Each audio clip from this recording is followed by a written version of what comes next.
Welcome to today's DNA. We will be discussing 5 topics. First 4 topics are related to the prelims. So, first topic is on the world's first ice vault that is being created in Antarctica. Second is on the Union territories. Third is on the passive euthanasia, and fourth is on the vulture safe zones. Fifth article is mains related, that is on the India-Iran relation. Now, let us start. So, there is a very interesting news that world's first ice vault has been created in the Antarctic region of the basically polar side of the world, right. So, what is happening? So, you might be knowing we have created seed vault in the past. It is for the doomsday event, and we are preserving the genetic diversity of the seeds from the world. In similar lines, we are trying to create ice vault just to study the impact of the environment, changing global environment on these ice sheets, and it is very interesting research. You can see in the background that scientists are doing research. So, let us try to understand what is the context of the news. So, what happened? The scientists on Wednesday inaugurated the first global repository of mountain ice cores. Since it is first of the kind of the world, so it is very important, and it can be asked in the UPSC prelims as well. What is the purpose of it? To preserve the history of the Earth's atmosphere in an Antarctic vault for future generation to study as global warming melts glacier. You might be knowing that multiple glacier either has been lost or they are receding fast. Hence, to preserve what has been lost, this thing has been started by the scientist, and it is very important as well. Now, let us ponder much more upon the news. So, what is the world first ice vault all about? So, what is it? It is basically ice memory sanctuary, which is a permanent ultra cold, means there will be a temperature lesser than -52 degree to preserve ice core sample from endangered mountain glacier. You can see this is the ice core, and this is being basically preserved in such kind of the samples, and it is conceptually similar to the Silverwood global seed vault. We have already discussed it. The purpose of it to preserve the climatic memory of the world, and we will see how things are going to happen in the past and what is will the impact of it in future. Now, what is ice core? So, ice core is basically a cylindrical sample drilled from a glacier or ice sheet. So, this is basically a cylindrical drill. This kind of the structure is basically drilled that contain layer by layer records of Earth past atmosphere. So, whatever happened, it is preserved in different layer, and this is being preserved in this ice vault, and this can preserve what? CO2 and the concentration of the methane in the atmosphere. Dust and aerosol can be trapped in it. Volcanic ash, if it is there, can be trapped, and pollutant, it can be PM2, PM10 and other pollutant can be trapped in these ice shields. Basically, it is essentially a time capsules of Earth's climatic history. What is it? It is a time capsule of Earth's climatic history, and we can see how we can basically detect the past of the Earth climate using these ice sheets. Now, why it is necessary? So, in case you have visited Gangotri area, as I have visited, you will see this Gangotri glacier is receding, and almost we have lost 18 kilometer long glacier, and it is a matter of the concern. So, this is the example of India, and similar things are happening worldwide when glaciers are receding fast, and due to the basically climatic change, and once glacier melts, the climatic record is also permanently destroyed. For example, if this Gangotri glacier is receding 18 kilometer, whatever happen in this area will also be permanently lost. So, let us preserve it. In order to, if future technology will allow, we can study what went wrong and we can work accordingly. And thousands of years of planetary memory are irretrievably lost in this thing. So, the ice vault is not about nostalgia, it is about preserving irreversible epistemic loss that we can basically preserve for scientific study. That is the purpose. Now, what is the background of the entire thing? So, what happened? So, we are like of the view that this cryosphere means where this is where this glaciers are there is in imminent danger, and since 2000 many regions have lost 2 to 40% of the glacier worldwide. Globally, about 5% of glacier mass has disappeared, and also mountain glacier are among the most vulnerable climate system. Why?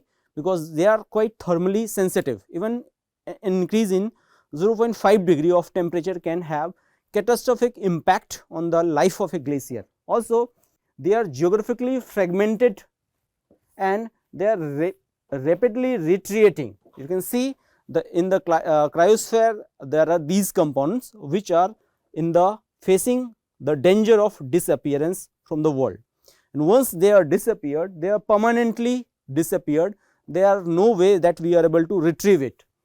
And basically there is also intellectual shift from study to salvage of these kind of the basically samples, and scientists studies glacier assuming long term stability. Now, our priority is on the emergency preservation, and we will have to study it in the future if it does not exist. That is the basic philosophy behind creating such kind of the basically vault.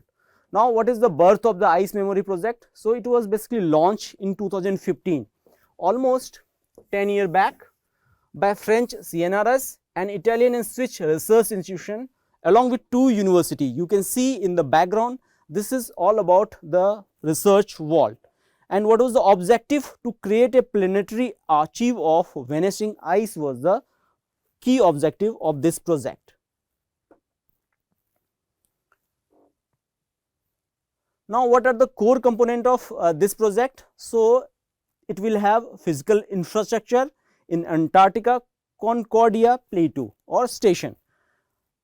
We will try to store the samples in -50 degrees C to -54 degrees C, and that too in natural caves. What will the advantage of it? There will be no need of artificial refrigeration for the centuries, and this will make it one of the most energy secure scientific archive of the earth. That is, it's very important. You can see in the pictures how ice shields are being preserved in this scientific station.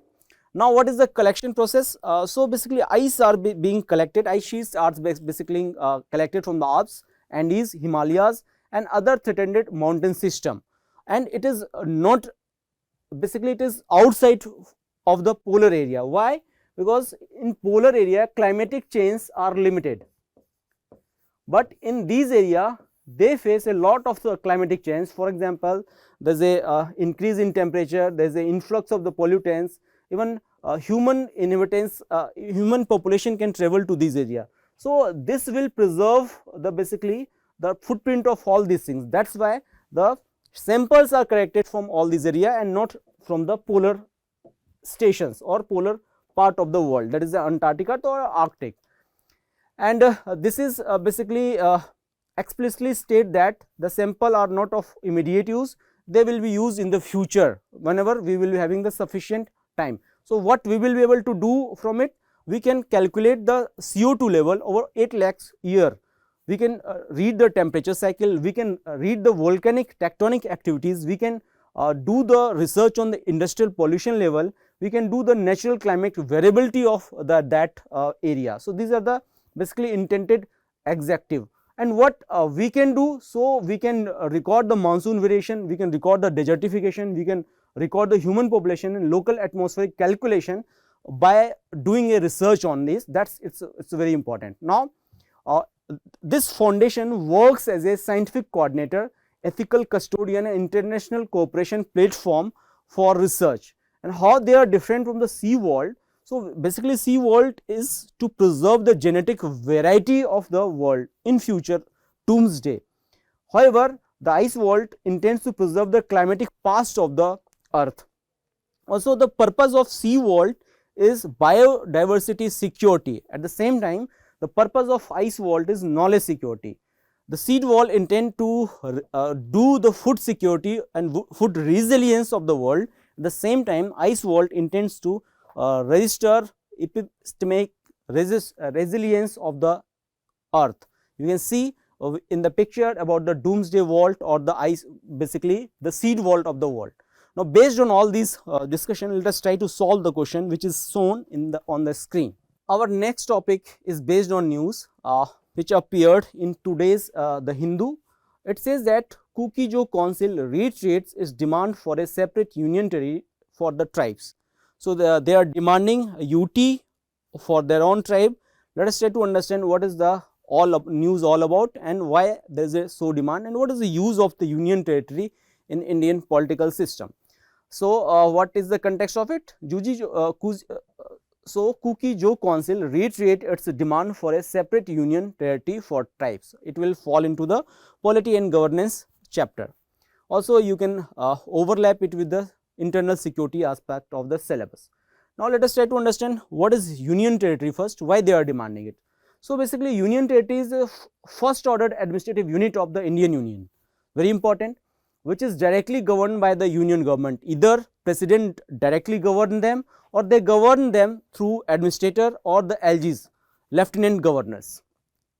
And at times few UTs are having their legislative body, for example Delhi and Pondicherry, and few again after the basically creation of UT of J&K, they also have the legislative body, or few UTs do not have the legislative bodies, they are directly or indirectly administered by the union government. And constitutionally UTs are governed by under part A, and articles overlapping with the UTs are article 239 to 241, very important, 239 to 241. So, you can see in the background the UTs of the India, and tell me in the comment box how many UTs exist in 2026, how many UTs are there, and in how many UTs we have the legislative body and how these legislative bodies are created, tell me in the comment box.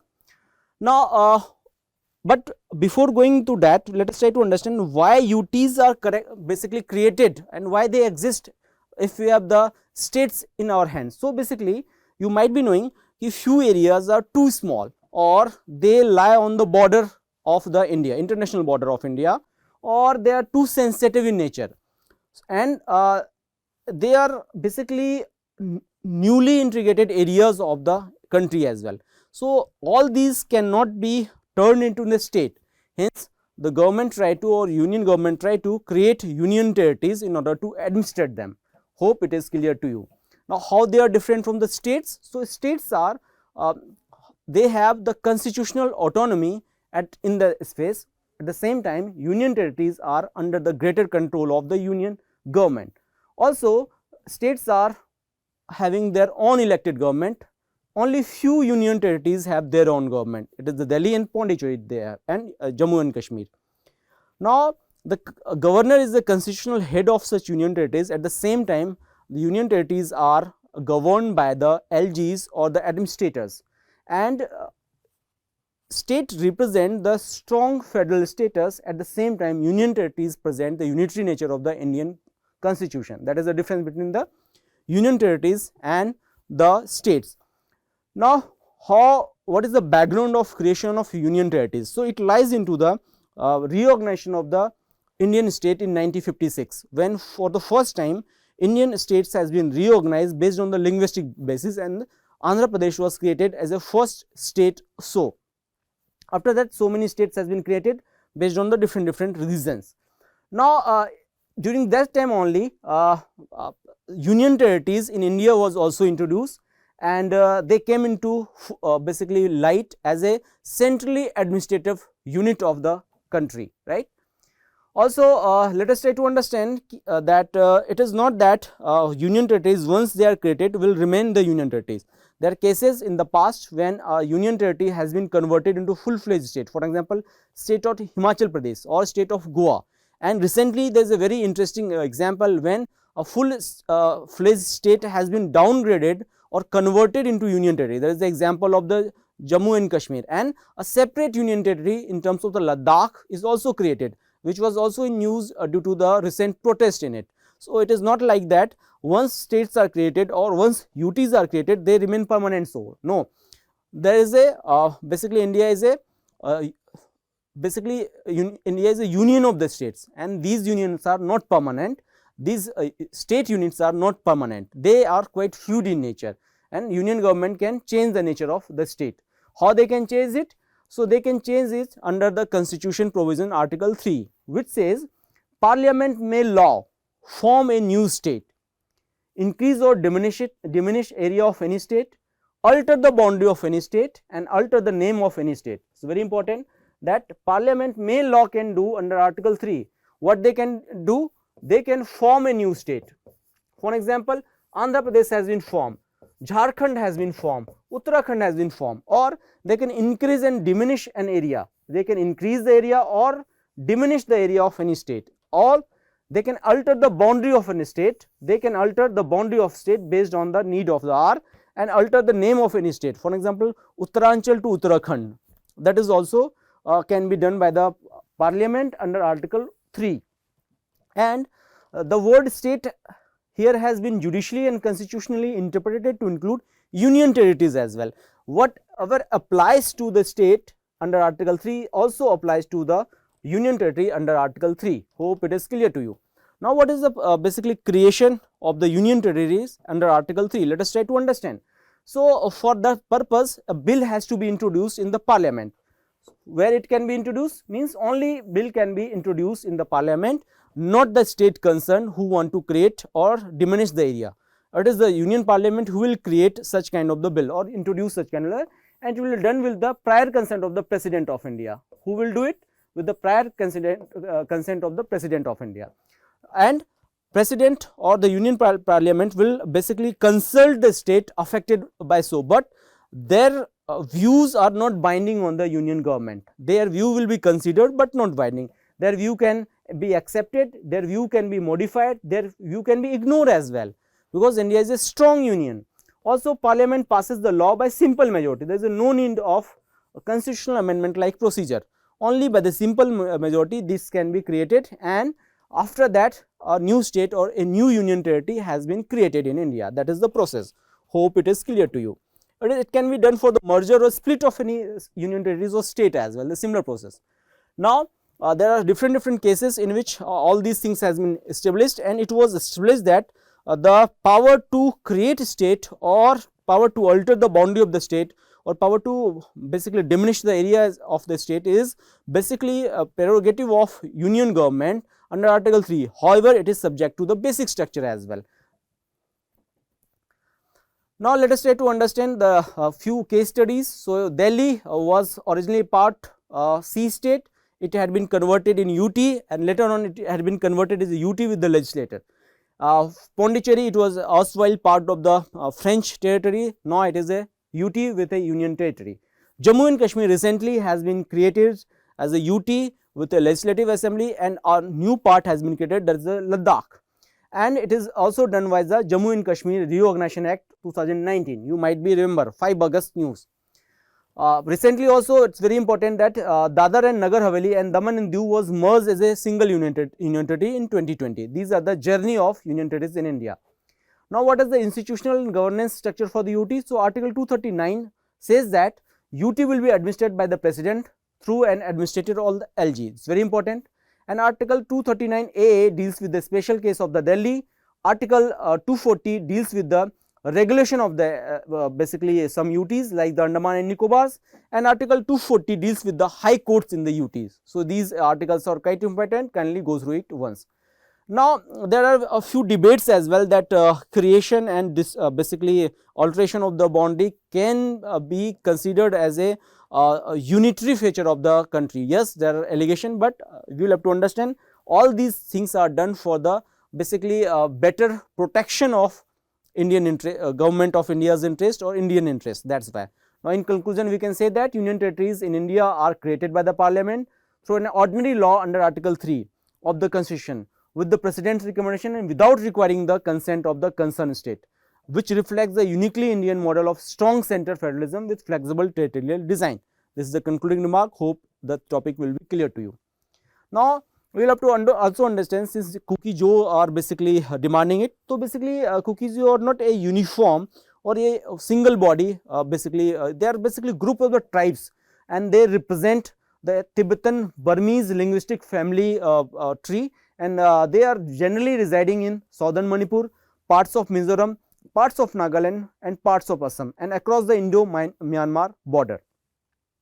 So, there is no uniform one tribe, they are basically mix of the tribes. Now, what is the zonal councils? So, zonal councils are advisory bodies created to promote cooperation, coordination and dialogue among the states and between the state and the state in the particular geographical zone of the India, and they are not constitutional bodies. They are created under the State Recognition Act 1956. Hope it is clear to you.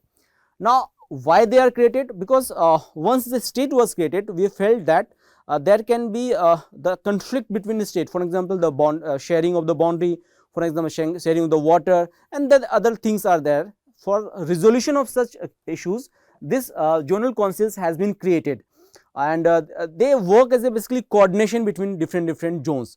So, as of now, there are basically 5 zonal councils in India: northern, central, eastern, western and southern.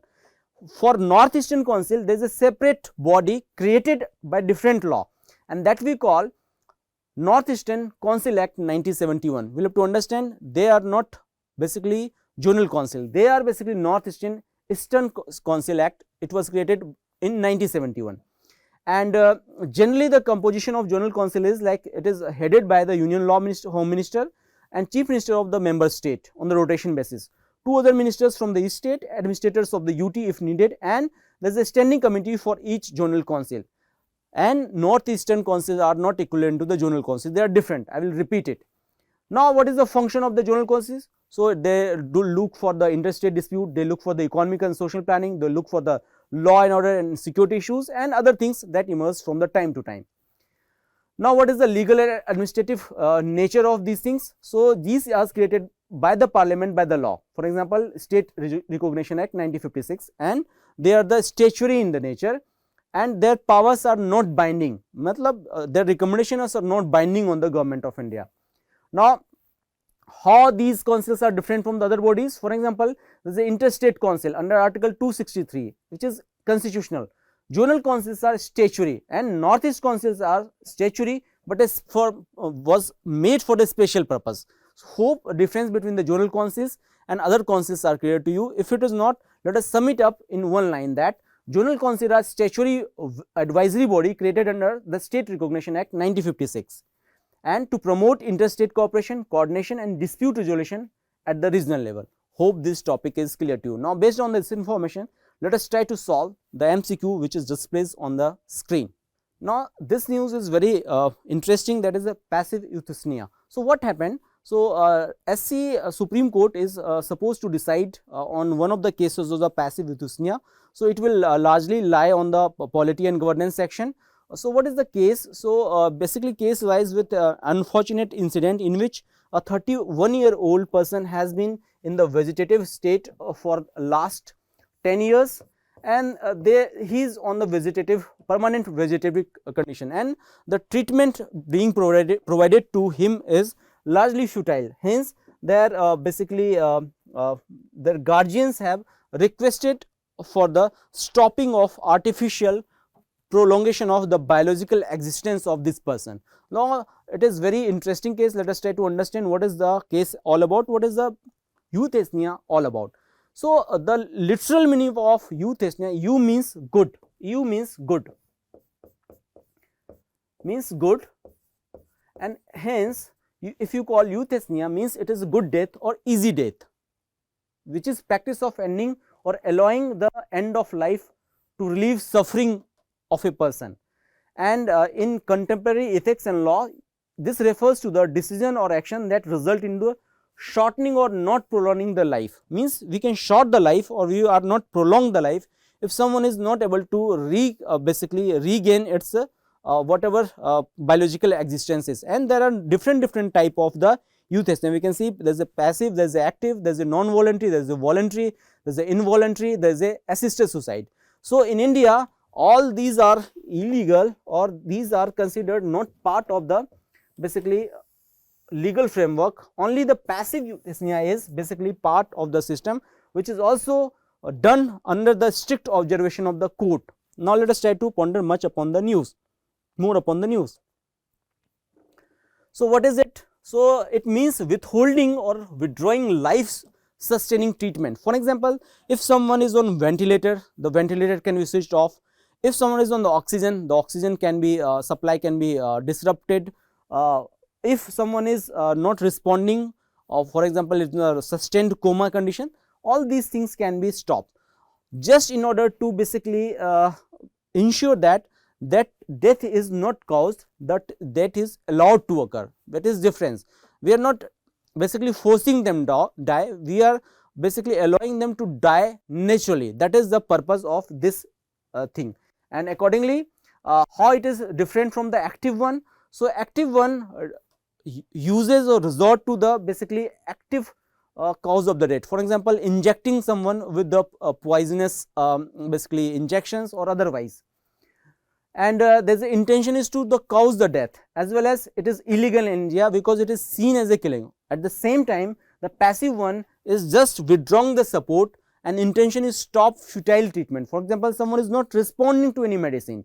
So what is the purpose of it? Let us try to basically end their suffering by stopping all these things, whatever intervention we are doing. So means passive is largely letting die naturally. Now what is the core idea about it? So the idea is not to end life, but to prolong meaningless suffering. Very important. One should not be suffered for the prolonged period only because we are supporting them with some artificial means of the survival. We should not be doing so.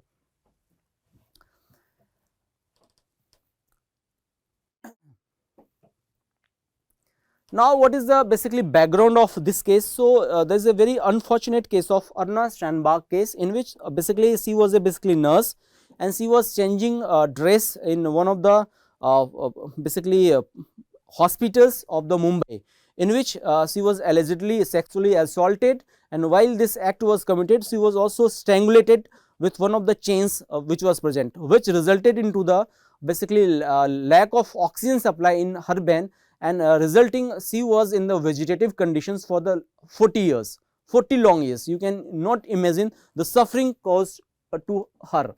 Now in this thing only, one basically activist filed a case in 2011, and finally Supreme Court held that passive euthanasia can be permitted in exceptional cases under strict judicial supervision, and it also introduced basically the concept of withdrawal of life support, but it required strict observation of the court. It is done only under the court observation.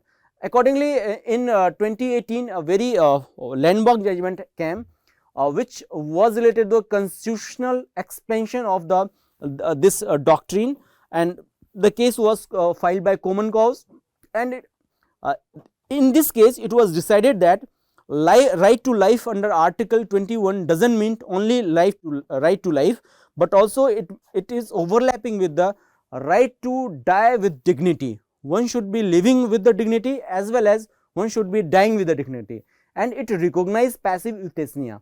Also it recognizes living will. For example, if someone can in their lifetime only can basically make a will in which they can declare that in case of such condition they can be administered, the life support can be ended. That is known as the living will. So living will judgment, basically living will is the part of the Common Cause judgment which came into the 2018.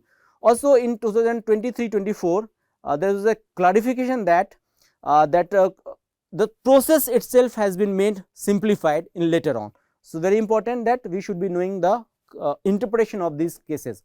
Now how it is done? So basically it is done in basically in sync of, first is the court, second is the doctors, and third is the parents. So if all these agrees and if the condition persists in which we can withdraw the support, it can be done, but it is done strictly under the basically supervision of the court of the law.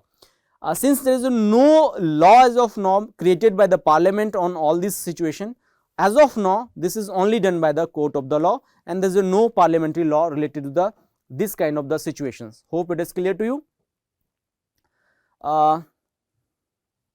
Now let us try to solve the question which is based on this discussion. So questions is displayed on the screen. Hope you will be able to solve this question. Next topic is on the vulture safe zones. So it appeared in the Hindu, page number 4, and it is related to the environment and ecology. News says that government, Tamil Nadu government forest department has informed the Madras High Court of having begun the process of establishing vulture safe zone, that is we call VSZ, in the state in order to create a safe environment for the species. Now let us try to ponder more upon the news. What is the news all about? So first try to understand what is vulture safe zone. So what is it? So basically it is like a geographically identified and managed landscape where conditions are ensured to be safe for vulture population to survive, feed, breed and recover. For example, it is like it is creating a hostels for the vulture in which conducive conditions are provided to the vulture in order to make sure that their population is thriving and surviving as well.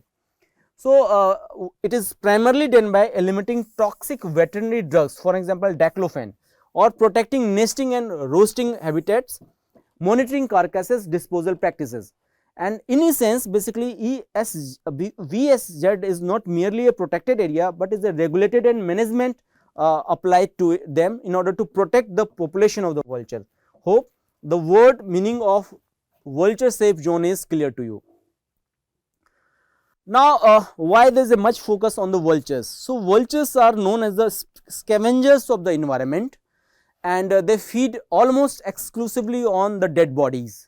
Also they are known as the keystone species. And what are the keystone species? A species with a dramatically large effect on ecosystem relative to its abundance. No matter what is their population, their importance in any ecosystem is very important.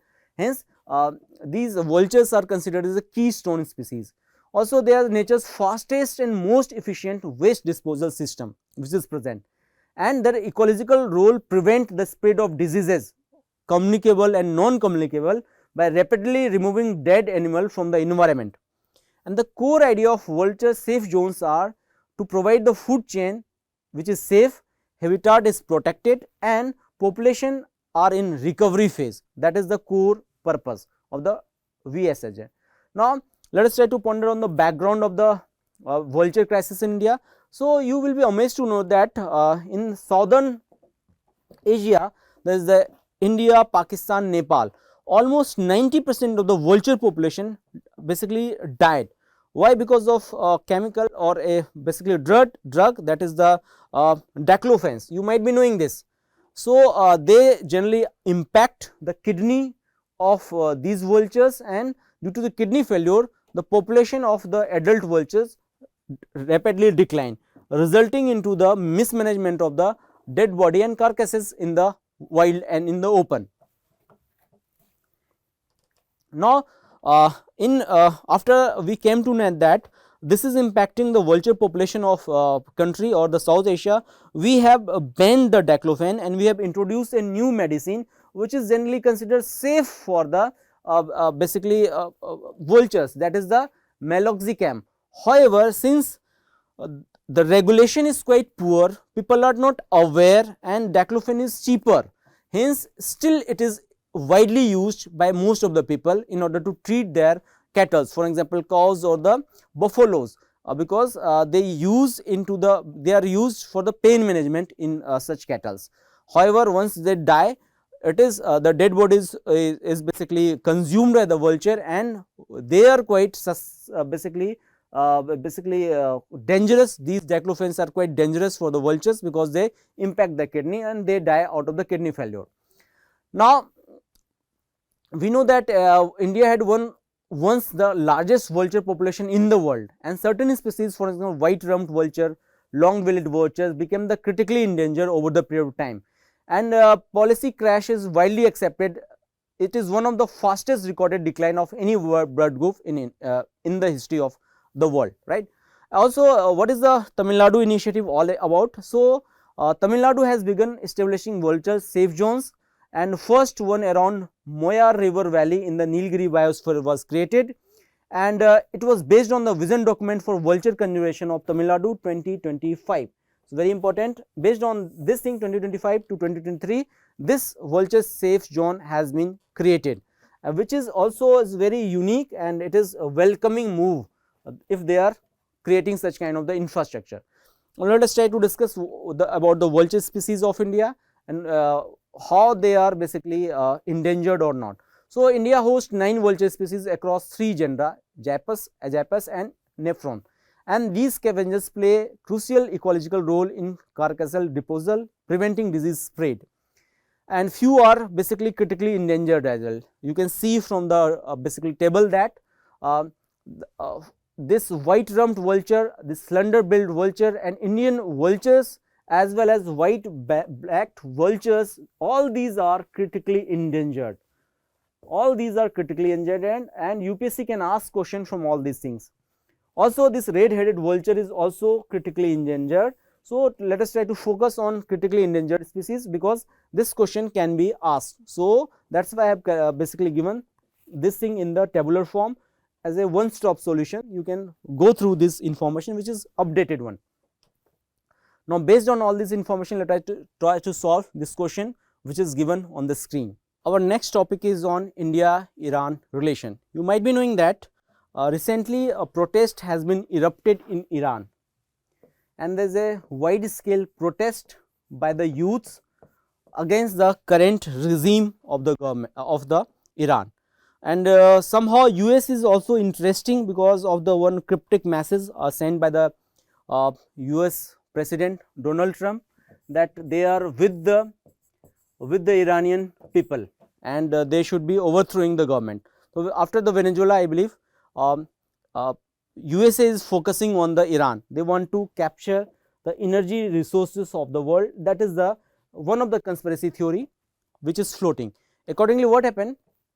Iranian foreign minister call up our foreign minister S. Jaishankar ji to discuss the evolving situation in the Iran. So, Iran is one of the important country, neighboring country of India, and they are having very critical role in India's energy security. We have people to people connect, we have cultural connect, we have the past connection. So, based on all these things, let us try to discuss about the India-Iran relation. So, if you go by the past, so India-Iran relation is multifaceted or multidimensional. It is rooted in the civilizational connection. Harappan civilization have the links with the Iranian civilization. There is a cultural connection. We have the cultural connection in terms of the Indian-Iranian basically architect, art, language. They have quite similarities as well. There is a strong economic connection. There used to be strong economic connection in the past. There is a good economic connection in the present, and we are hoping to strengthen this economic connection in the future as well. And obviously, Iran is one of the strategic partner of India in this area because of its geolocation. So, geolocation of the Iran is vital for India, because if we want to bypass the Pakistan, Iran is the best way out in this thing. And our relation is not restricted to 1 year, 2 years, 70 years, 75 years. Our relation goes back to the 2500 years. So, since 2500 years, we have been connection with the Iran from the time to time, and Iran is very important because of the global geopolitics. There is a sanction regime that is working. There is a US-Iran rivalry. You might be knowing first it is Israel who basically attacked Iran. Later on, USA also attacked using B-52 bombers.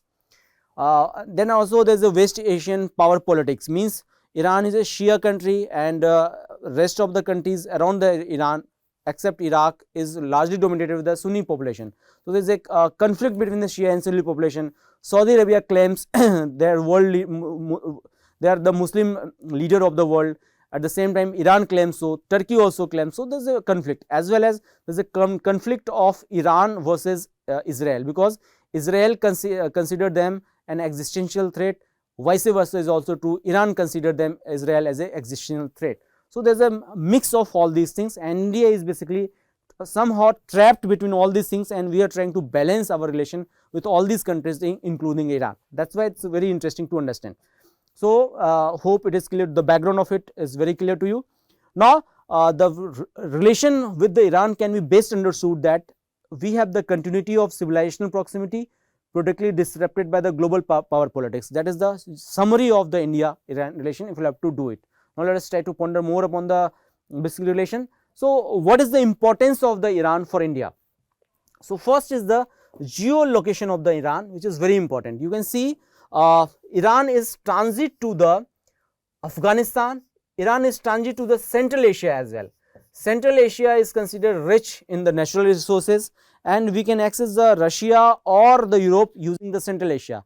At the same time, Afghanistan, which is considered as the heart of India, is also important for India.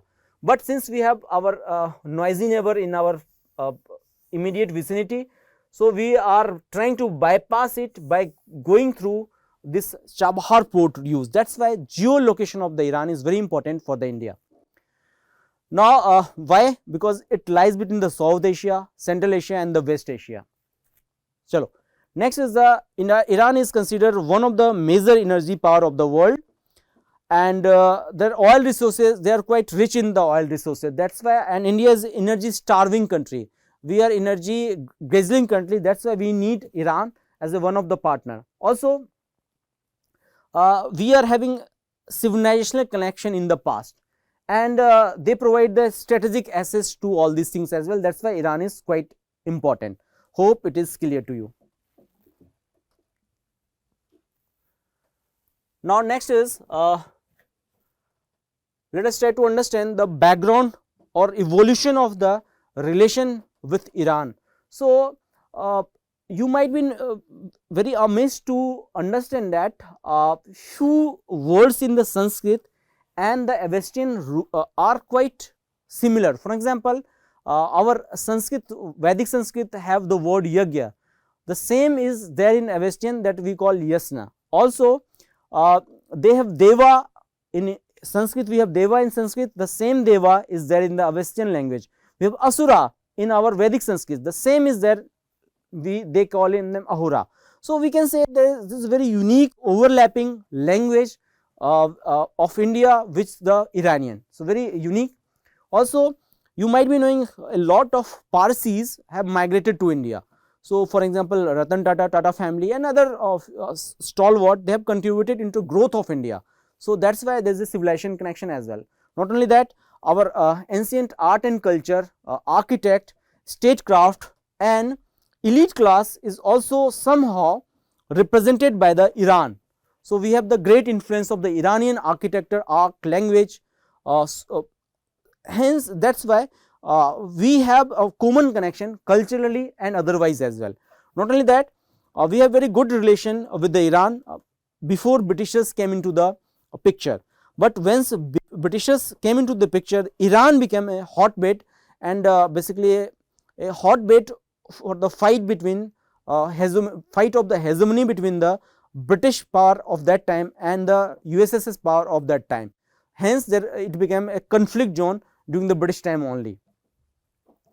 Now, after the post independence, the Iranian were basically ruled by the Shah people. So, there was a Shah regime that was basically ruling, and it was pro West in nature. But what happened in 1979, this Islamic revolution broke out in the Iran, and Shah was toppled with Khamenei's, who are basically religious come political leader and head of the state of the Iran as well. So, there is a prime minister in Iran, but the supreme leader is known as Ataullah Khamenei, right? And they are basically religious as well as the political leaders, and they are considered quite important in the political landscape of Iran. And after the Iranian Islamic revolution, the relation with the West basically become quite bad, because Shah was considered closer to the US and the Western countries.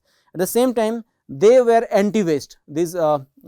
After the Islamic revolution, Iran became basically anti-West, but India during the Shah regime as well as after the Islamic revolution tried to basically maintain a good relation with the both the regime, and that is the beauty of Indian diplomacy, that irrespective of anything, we will manage a way out. For example, Taliban, which was considered quite hostile in their first regime, now they are quite friendly with the India. And once they basically US left the Taliban, it was considered that it will have impact on the Indian security scenario. However, we are able to manage it, not manage it, we are able to basically bring them on the board as well, since they are quite important player in this region if you want to contain the Pakistan. The similar goes with the Iran, that whomsoever is ruling the Iran, we try to balance a good relation with the Iran. However, in recent past, there is a protest against this basically Islamic or Islamist basically regime of the Iran, which is rumored to be backed by the West. Why? Because US is interested in the toppling of the government in Iran. That is the allegation of the current Iranian government. Now, that is why this become quite an important for us. And you might be knowing that in the past, Iran was one of the biggest oil supplier of India, crude oil supplier of India, and we were quite dependent on our energy security for the Iran. However, after the sanction, we try to diversify our energy basket, and now there is no such kind of the dependence. Also, you might be knowing that we have our strategic port, that is the Chabahar port, which is located in the Iran. So, Chabahar port is considered a gateway to the South Asia, to the Central Asia, to the Europe and to the Russia, which is being developed by India, and it is India's one of the most important development project, and if it is operational, we will be able to bypass Pakistan's Gwadar post, which is being developed by China. So, there is a rivalry between the India and China in this area. So, China is basically developing the Gwadar and we are developing the Chabahar. So, if Chabahar is created, we will be having direct connection with the Central Asia via Iran. So, and it is also one of the important aspect of international north-south transport corridor, INSTC. So, that is why this is very important strategic asset for India. If something goes wrong in the Iran, if a hostile government has taken power in the Iran, so it will impact India's strategic asset. That is not favorable for India. That is why the topic become quite important. Now, so there is also angle of the Afghanistan. So, earlier in Taliban 1.0, both India and Iran was quite worried about basically the Taliban takeover. Hence, we had very good relation. Also, in 1999 Kargil conflict, Iranian people came to India. Even during in the past, after the demolition of Babri, even the Iranian basically regime came to India, because we have a significantly large population of the Shia basically population in India. So, we try to keep Iranian regime close to our basically diplomatic circle, and if something goes wrong, we will have to take care of all these things. Also, we have already discussed the contribution of Ratan Tata, Jamshedji Tata and such a stalwart, which are generally coming from the basically Iranian region, and this is the INSTC, in which we will be able to basically go to the Russia and the Europe part by bypassing the Pakistan. That is why Iran is quite important to India. Now, how we are cooperating? So, there is a India-Iran Joint Commission. We have periodic high level visit of our leaders. Engagement is also mentioned to the SCO, that is the Shanghai Cooperation Organization, of which Iran is also part. There is a regional Eurasian forums. However, the relation between India and Iran is basically somehow impacted by the Western intervention and third party sanctions, which we will try to discuss in few minutes. Now, what will be the impact if in case there is a USA-Iran conflict? So, let us try to understand. So, Iran or USA conflict is rooted in revolution of 1979, when Shah regime was toppled, and this current regime took the power. Also, they started nuclear program, which was basically contested by the Iran as well as the Western countries, and accordingly in 2015 JCPOA was basically signed, which was also a kind of the Iranian nuclear deal. However, in 2018 when Trump came into the power, they basically they basically withdraw from this deal, and after that the relation between Iran and USA are worsening, and with the Trump 2.0 this relation is further sliding into the wrong direction. That is why there is a matter of the concern. Now, how it will impact India? So, India is in strategic trilemma, it is not dilemma, it is trilemma. What is the trilemma? So, we will have to maintain our relation with Iran, we have to mention our relationship with the USA. So, with the USA you might be knowing that our relation is not that good as of now. Not only that, we will also maintain good relation with the Israel and the Arab countries. So, we will have to balance all these stakeholders in this conflict, and hence there is a very basically it is a litmus test for the Indian diplomacy. Also, we will have to basically as of now what India has done, that we have reduced visible engagement in Iran, but not abandoned the relationship because of all this conflict. We have good relationship, but we are not quite open to it. So, we are trying to do the balancing act. How we are doing balancing act? After the US sanction, we have stopped importing oil from the Iran, but we are engaging the Iran from the different forums and from different times. So, which also reflect India's multi-alignment policy. So, we are basically multi-aligned country, it is very good trait as well. Now, there is a debate that India has downgraded Iran and we have abandoned Iran. So, this is one of the view, and it is partially correct, because after basically US sanction we will have to be cautious. However, it is partially correct. Why? Because we are working as a realistic power in changing scenario. So, we will have to rebalance our relation based on the situation, but we will have to take the danger of a triangle that is being created between the India, between the China, Iran and Pakistan. So, they call it a golden triangle in which they are working in close coordination. So, it is also one of the danger. If India will allow China to enter into the Iran and Pakistan, it will be dangerous for the India's future and its India's security as well. Now, from the Iran's perspective, India appears cautious, slow and constrained. Even in developing Chabahar, there is an allegation that India is quite slow. However, what India is doing, India is saying that Iran is unpredictable, because they are not stable government per se, and they are under heavy sanctions. So, India will have to draw a balance between all these things. That is why India is playing a tightrope diplomacy. Now, what is the next for India? So, there are two situations. If the relation between Iran and USA goes south, so what will happen? So, India will basically what will do? India will continue minimum strategic engagement with Iran. We will focus only on the Chabahar, and we will try to avoid overt alignment with the Iran. However, if situation with the US increased, which is a condition which can occur, because Trump is known for the deals, if it is happening, then we need to rapidly engage Iran in terms of our energy security. We will have to rapidly increase the development of the Chabahar port in order to assess the Central Asia as well as the Eurasia, as well as we will have to basically strengthen our trade relation with the Iran. Hence, everything will depend how US reacts. Accordingly, we will do the calculated move on this thing. Finally, what we will have to do it? So, India-India relations are not normal bilateral relations, they are stress test of India's strategic autonomy in a world dominated by the great power rivalry.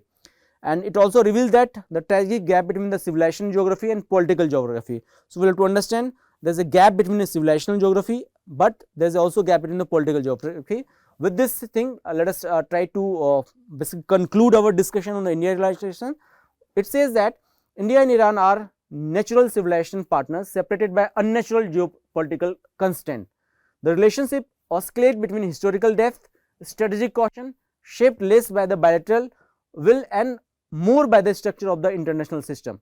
With this, we will try to submit a discussion between India and Iran. Let us try to solve the question which is displayed on the screen. It says that India-Iran relations are rooted in deep civilization ties, but constrained by the contemporary geopolitics. Examine this statement in context of India's strategic interest in the West Asia, with special reference to the Chabahar project and impact of Iran-USA conflict.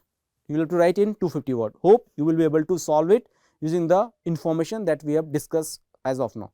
Thank you.